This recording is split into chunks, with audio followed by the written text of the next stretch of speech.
Hello friends, आज मैं आपसे शेयर करूंगी एक ऐसे डबल एजेंट की कहानी जो भारत की इंटेलिजेंस एजेंसी रॉ का एजेंट था, लेकिन एक्चुअल में वो था अमेरिका की खुफिया एजेंसी CIA का एजेंट, जो बतौर जॉइंट सेक्रेटरी रॉ में कई सालों से काम कर रहा था और पिछले कई सालों से रॉ की आंखों में धूल झोंकता आ रहा था।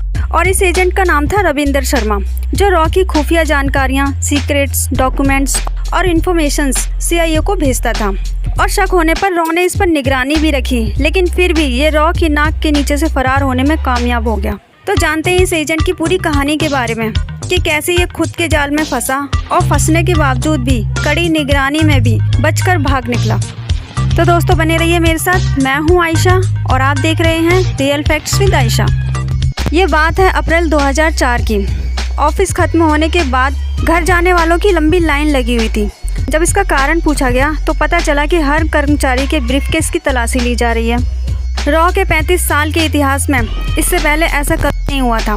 रक्षा संस्थानों और सेना मुख्यालय में अचानक 1-2 महीने के अंतराल पर इस तरह की तलाशी जरूर ली जाती थी।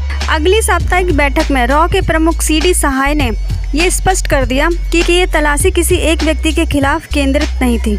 इसका उद्देश्य रॉ की सुरक्षा व्यवस्था को मजबूत करना मात्र था। और इस बैठक में रॉ के जॉइंट सेक्रेटरी यानी संयुक्त सचिव रविंदर सिंह भी मौजूद थे।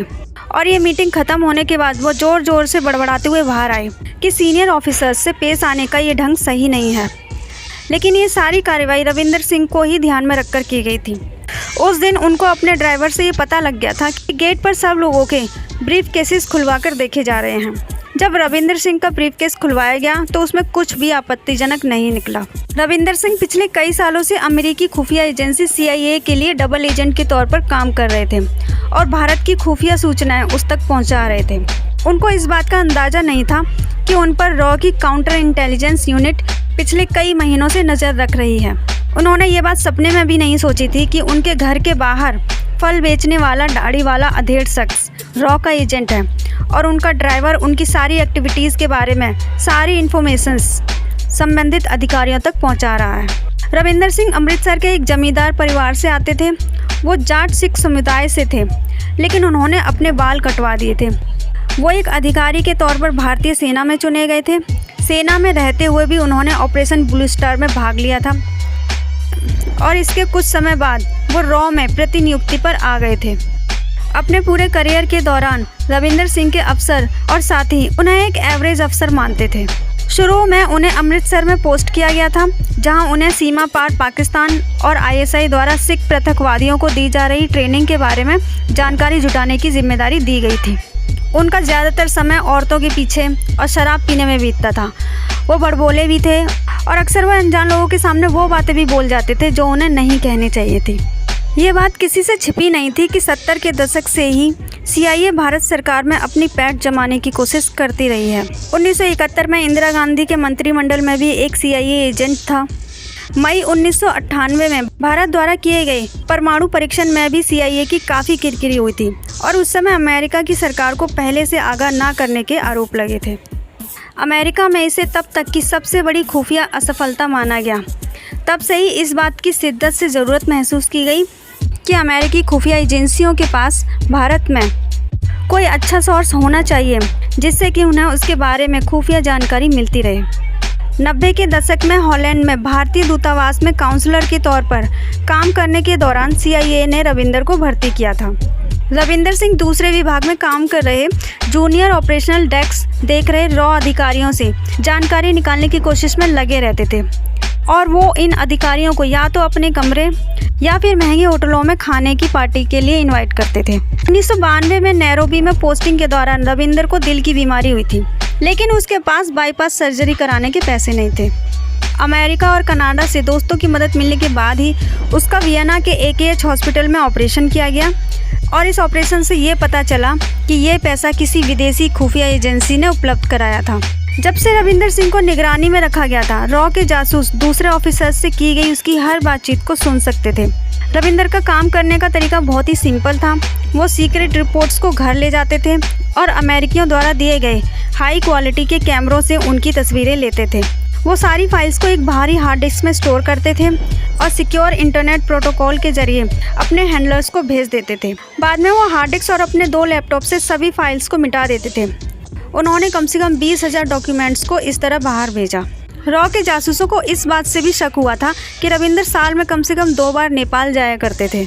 रॉ के पास ये मानने के पर्याप्त कारण थे कि रविंदर इन यात्राओं का इस्तेमाल काठमांडू में अमेरिकियों, खासतौर से काठमांडू में CIA के स्टेशन चीफ से मिलने के लिए करते थे, जो कि उस समय काठमांडू के अमेरिकी दूतावास में काउंसलर इकोनॉमिक अफेयर्स के कवर में काम कर रहे थे।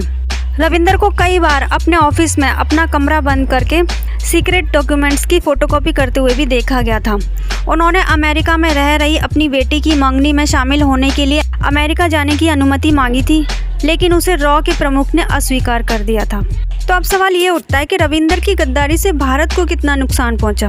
तो रॉ के हिसाब से रविंदर के भागने के बाद की गई जांच से पता चला कि उन्होंने अपने हैंडलर्स को विदेशों में काम कर रहे रॉ एजेंट्स की लिस्ट दे दी थी।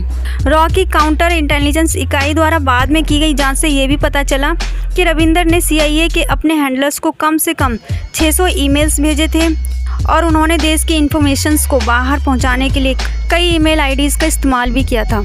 इसके बाद रविंदर का भांडा फोड़ने के लिए रॉ के अधिकारी जानबूझकर रविंदर को खुफिया सूचनाएं उपलब्ध करा रहे थे।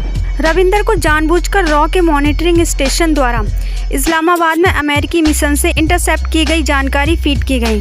रॉ का उन पर शक और भी गहरा हो गया जब उसने इस तरह की जानकारी की और डिमांड की।